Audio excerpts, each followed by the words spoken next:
assalaamu calaykum. ciidanku waa awoodda uu ku tiirsan yahay dal iskaga caabiyeen awoodaha kale ee dalalka jaarkiisa ah.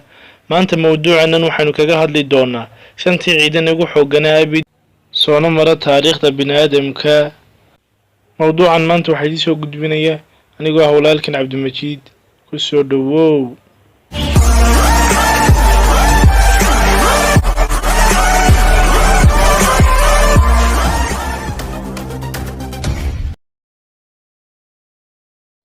ciidanka u horeeya waa ciidankii muslimiinta ee xilligii rasuulka sallallahu calayhi wasallam. ciidankaas oo ku dhisnaa akhlaaq suuban oo ku taagan amarka alleh, ciidan jecel geerida sida gaaladu u jecel yihiin nolosha adduunyo. waxay ahaayeen ciidan ka jeestay dhaldhalaalka adduunyo.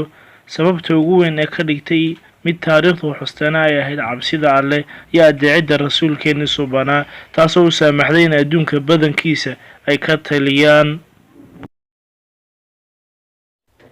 ciidanka labaad waxay ahaan ciidankii tataarka. waxay ahayd taariikh madow oo soo martay muslimiinta ku dhaqan daafaha adduunka.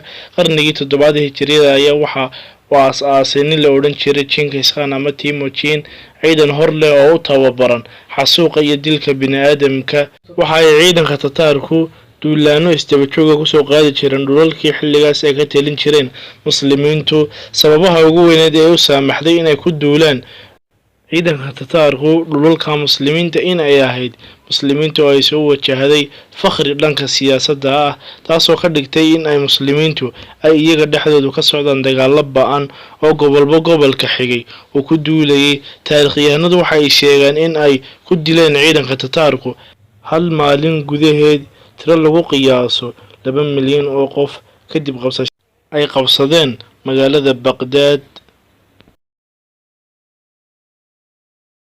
inkishaariyiinta xilliga ay aasaasatay dowladda Cusmaaniyiintu waxaa soo food saaray dagaallo cadaadis fara badan oo kaga imanaya dowladaha ay jaarka ahaayeen, kuwaas oo ka ciidan iyo hub badnaa. intaa kadib dowladdu waxay u baahantay ciidan ka duwan ciidamada kale ee dowladda. fikradda asaaskan ayaa waxaa lahaa nin lagu magacaabi jiray Orkhan oo uu dhalay cismaankii aasaasay dowladda Cusmaaniyiinta. ciidankan loogu magacaabi jiray inkishaariyiinta waxay ahaayeen hoggaanka furashada dowladda Cusmaaniyiinta, kuwaas oo furtay meelo badan oo ay ka mid yihiin Belgrade iyo Constantinople. ciidanka afraad ayaa ahaa naasiyiinta.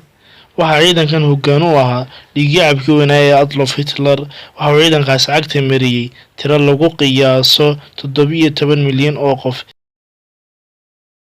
ciidanka shanaad ayaa ahaa ciidankii midowga Soviet.